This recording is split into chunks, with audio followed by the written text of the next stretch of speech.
amigo, bienvenido nuevamente a tu programa Familias Saludables.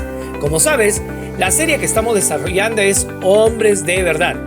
Y el tema de hoy es ya el tercero, lleva por título Viviendo la sexualidad como a Dios le agrada. Es un tema muy actual y pues por más que mucha gente esté hablando del sexo, todavía hay una gran confusión. En este programa compartimos lo que dice la palabra de Dios y ahora vamos a enfocarnos en la sexualidad del varón. Y como siempre, en este programa me acompañan Jennifer Cerecida y Reinaldo Serra. Gracias por estar, amigos, en este programa conmigo. Dios les bendiga. Hola Sergio, buen día. Reinaldo, ¿cómo estás? Gracias por tus palabras. Sergio, aquí estoy lista para conversar y trabajar juntos a favor de nuestras familias. Me entusiasma mucho el tema de hoy porque hay gran desorden en la sexualidad del varón, afectando así a la familia y también a la comunidad. Reinaldo. Gracias, Jenny. Un abrazo para ti, para Sergio y también para quienes nos acompañan, como siempre. Gracias de verdad por la compañía y participación. El tema, como bien lo dices, Jenny, nos toca a todos los varones. Confiamos que la palabra de Dios nos ayude a vivir mejor nuestra sexualidad. Y cada día escuchamos tantas ideas sobre el sexo, muchas son difíciles de entender y aceptar por quienes como nosotros tenemos una ética cristiana. La gente ahora quiere vivir su sexualidad sin reglas, sin medir las consecuencias de su conducta y francamente todo esto es muy preocupante. Y bueno, ya para entrar en el tema, ¿qué les parece si leemos, nos acercamos a lo que dice la palabra de Dios? Y por favor, Reinaldo, te pido que nos guíes en la lectura. Está en la primera carta de Pablo a los tesalonicenses, capítulo 4, versículos del 1 al 8. Como siempre, utilizamos la traducción del lenguaje actual. Tesalonicenses, capítulo 4, versículos del 1 al 8. Reinaldo, los guías, por favor. ¿Cómo no? La palabra del Señor dice así: queridos hermanos en Cristo, nosotros les hemos enseñado a vivir como a Dios le agrada, y ustedes en verdad viven así. Ahora les rogamos y los animamos de parte del Señor Jesús a que se esfuercen cada día más por seguir viviendo así. Ustedes ya conocen las instrucciones que les dimos con la autoridad que recibimos del Señor Jesús. Versículo 3. Dios quiere que ustedes sean santos, que no tengan relaciones sexuales prohibidas y que cada uno de ustedes trate a su propia esposa con mucho respeto. Deben dominar a sus malos deseos sexuales y no portarse como los que no creen en Dios. Versículo 6. No deben engañar a los demás miembros de la iglesia ni aprovecharse de ellos. Ya les hemos advertido que el Señor castigará duramente a los que se comportan así, porque Dios no nos ha llamado a seguir pecando, sino a vivir una vida santa. Versículo 8. Por eso, el que rechaza esta enseñanza no nos está rechazando a nosotros, sino a Dios mismo, que les ha dado a ustedes su Espíritu Santo. Amén. Amén. Y este pasaje, amigos, comienza diciendo que hay que vivir como a Dios le agrada. Y por lo que entiendo, el apóstol Pablo se dirige a los varones. ¿Saben? Hay gente que todavía piensa que la Biblia no se ocupa de la sexualidad, pero estamos viendo que no es así. Nuestra vida sexual sí le interesa a Dios. Desde luego, mi querida Jenny, el apóstol Pablo escribe esta carta a la iglesia de Tesalónica aproximadamente en el año 51. Está preocupado porque esos cristianos todavía tenían prácticas sexuales prohibidas, en especial los varones casados. Es cierto, Reinaldo, pero vamos paso a paso. Vamos despacio, revisando poco a poco el pasaje bíblico, ¿les parece? Según los versículos 1 y 2, ¿a quiénes está escribiendo el apóstol Pablo? ¿Cómo vivían estos cristianos y qué les pide?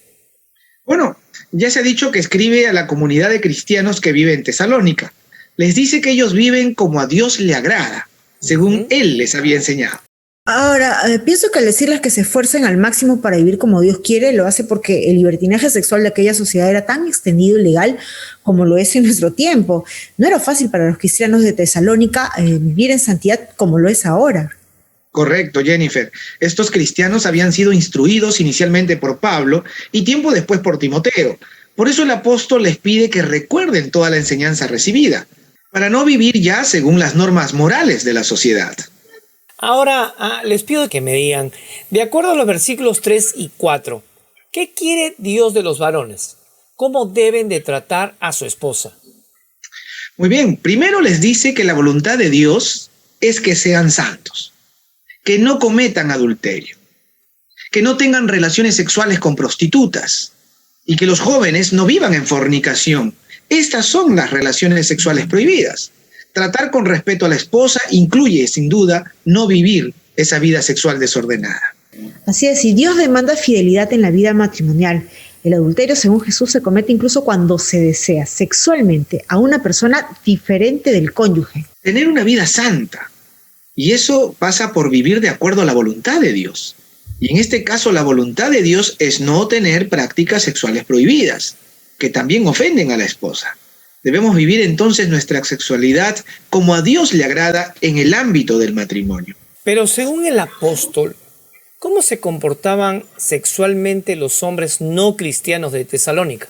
En el versículo 5 se habla de malos deseos sexuales y ya Reinaldo dijo de que vivían practicando el adulterio, la fornicación, las relaciones sexuales con prostitutas. Así es, en aquel tiempo, por costumbre y cultura, además, se practicaba mucho la homosexualidad.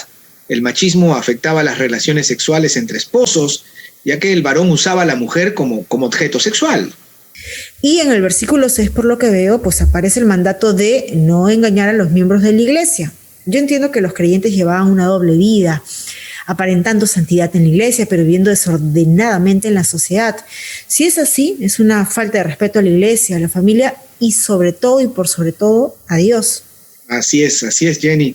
También hay algunos cristianos que creen que su sexualidad y su vida privada no son parte de su espiritualidad, que no están bajo el señorío de Jesucristo. Pero el versículo 7 dice claramente que Dios no nos ha llamado para seguir pecando, sino a vivir una vida santa. Entonces, amigos, ¿cuál es la consecuencia de vivir una sexualidad desordenada y engañar a los demás? En el versículo 8 que hemos leído dice que quien rechaza estas enseñanzas no rechaza a Pablo, el apóstol que las escribió, sino a Dios mismo, quien nos ha dado el Espíritu Santo para que nos ayude a vivir según su voluntad. Cierto, totalmente. Y rechazar a Dios nos hace perder la santidad y nos ponemos en su contra, nos hacemos enemigos de Dios.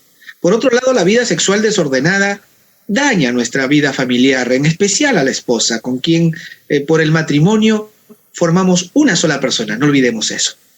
Ahora, relacionando esta enseñanza con nuestra realidad, les pregunto, ¿conocen en su iglesia, familia o comunidad cómo se comportan sexualmente los hombres por lo general? Bueno, Sergio, en mi caso, y yo lo comparto como testimonio, antes de ser cristiano, mi conducta sexual fue la de un machista. Ya como creyente todo ha cambiado sin duda y busco vivir según las normas de Dios y así soy feliz y vivo feliz con mi esposa.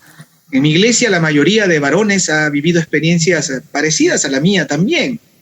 Ni qué decir en el barrio, la gente acepta, se ríe y hasta elogia a los varones que viven una sexualidad desordenada. Lo triste es que el malentendido feminismo busca que la mujer, para ser igual al varón, viva también ese mismo libertinaje sexual y es un tremendo error. Muy cierto. En mi caso, gracias a Dios, mi esposo y yo éramos cristianos al casarnos. Por eso tenemos una sexualidad guiada por la Biblia. Claro, no es perfecta, pero Dios ayuda a superar los conflictos. En mi iglesia he escuchado de algunas damas comentarios sobre prácticas sexuales incorrectas y hasta humillantes de algunos esposos con ellas. Es triste que se den esos casos en matrimonios cristianos. Y en mi comunidad es como todas. La mayoría de varones no respetan a sus esposas, cometen adulterios ocasionales, algunos tienen otra mujer permanentemente y a sus esposas las usan para su satisfacción sexual personal. Y otras mujeres lamentan que sus esposos las contagien con enfermedades de transmisión sexual que incluso a veces hasta son mortales. Qué injusto todo esto. ¡Wow!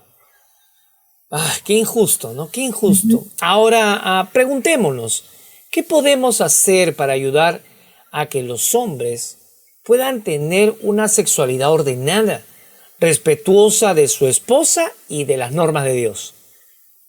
Muy importante, ¿no? Y creo que hay que insistir en combatir ese pensamiento machista que nos esclaviza a los propios varones, dentro y fuera del matrimonio.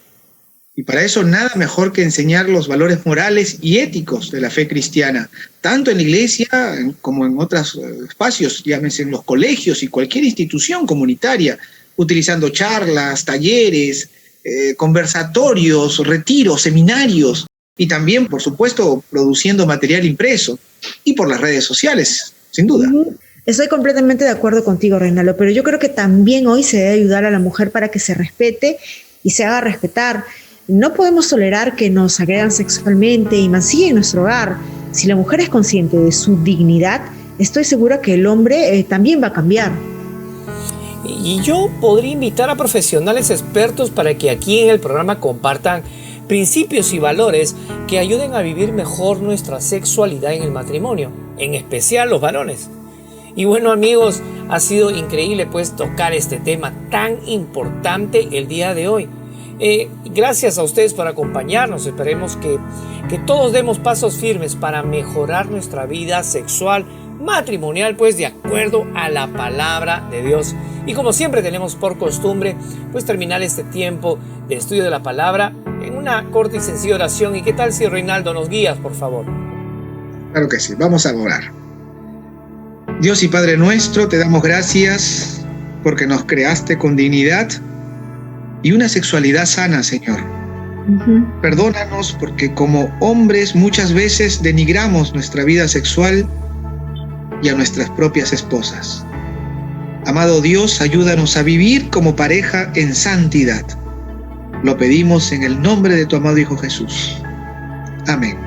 Hoy ha estado buenísimo también. Creo que hay mucho que aprender sobre esta área de la sexualidad en el matrimonio, y creo que pues convertirnos en matrimonios y parejas saludables. Gracias, amigos. Jennifer, gracias Reinaldo, y a ustedes, a nuestros amigos que están desde casa. Ha sido bueno aprender sobre este tema, como lo dije, fundamental en la vida familiar. Ya nos vemos, hasta la próxima. Dios les bendiga. Chao.